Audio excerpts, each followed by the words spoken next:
Good morning. It is Living Intentionally with Pastor John. It is Monday morning, and I hope that everyone is getting off to a good week. I hope and pray that everyone's week goes well and that we all stay safe during this winter months. So today I'm going to be talking about what is the difference between Christianity and the other religions throughout the world. So there's this idea going around that it doesn't really matter what religion you go to, that all religions are the same, that everyone's going to end up in the same place in the end, that all roads lead to God, all roads lead to heaven, all roads lead to nirvana or whatever word you want to use there. And the reality is that that's not what Christians believe, and that's not what many of the religions of the world believe, but there is definitely a difference. There's something that separates Christianity from all other belief systems. So whenever I say other religions, what I'm talking about is like Islam, Hinduism, Buddhism, etc., other religions like that versus Christianity. And the thing about those religions that I mentioned is that they all believe in a works theology, that if you can do enough good, that if you can be a good enough person, that if you follow the 5 pillars of Islam, if you can follow Sharia law, if you pray in the right direction every day, if you pray so many times a day, if you give a certain percentage of your money away throughout your lifetime, even to the point that if you can just get rid of all material possessions and give it to the poor and devote your life to holy living, then you can be saved. You can reach nirvana, moksha, whatever word you want to use, that in the end, as long as you're a good person, you're going to go to heaven. You're going to reach there. You're going to make it good. But see, this is where Christianity really separates itself, because Christianity, we as Christians, we believe that we can never be good enough. Romans 3:23 says, "For all have sinned and fall short of the glory of God."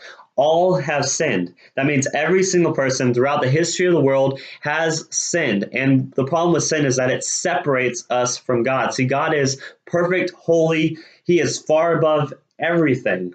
He is the holiest being in the universe. He has created everything. He's the one that spoke the world into existence. When he speaks, things are created. Mountains move, oceans quake.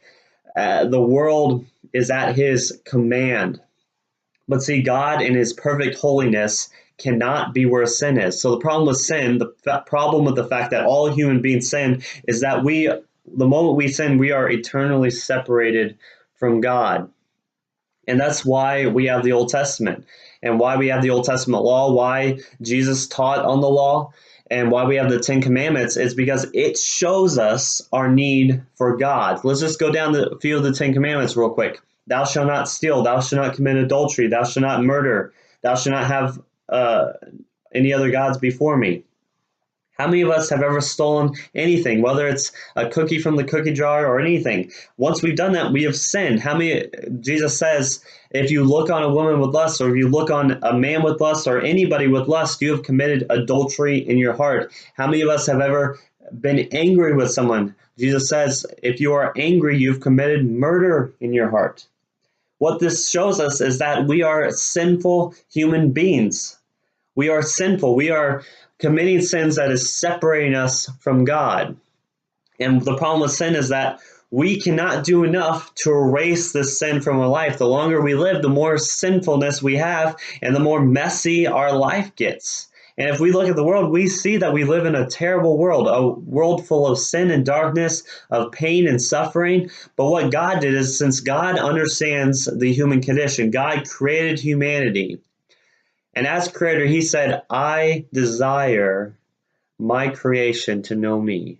I desire a way for my creation to get rid of their sin. So he sent his son, Jesus Christ, to come down, be born of a virgin, to become a man, live a perfect life. Jesus Christ never sinned. He never committed a single sin found throughout the entire Old Testament. Since he never sinned, he was a perfect sacrifice. And Jesus Christ got up on the cross. He was put there, beaten, tortured up there. And he died for our sins. And then on the third day, he rose again. And what Jesus Christ did here is he was the propitiation. He took our place of our sins. He paid our fine. If, say, we get taken to prison and we're standing before the judge and we owe, let's go crazy, we owe $1 trillion to someone, and we say, oh, Judge, I can't pay this fine. I do not have enough money. I haven't done enough good things to do this. And we say, oh, but God, but Judge, I know you are a good judge.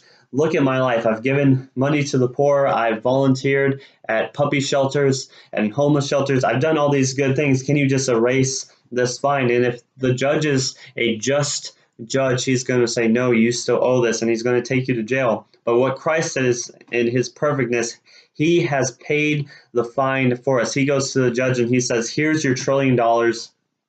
This man is saved. This woman is saved. They are coming with me. And this is what separates Christianity from all the other religions in the world, where the other religions, you are working to earn your salvation, whereas Christians, God and Jesus Christ has paid our fine. Christ has earned our salvation. And as John 3:16 says, for God so loved the world that whoever believes in him shall not perish and have everlasting life. If we put our faith and hope and trust in the one true God in the universe and the life, death, and sacrifice of Jesus Christ, we will be saved. And this is the difference. And I pray for you this week as you're going throughout the week and dealing with the cold spells that we're getting here in Missouri. I pray for you that you have opportunities to share the gospel, and I pray that you come to know Christ. I hope everyone has a great week, and I'll be praying for you all.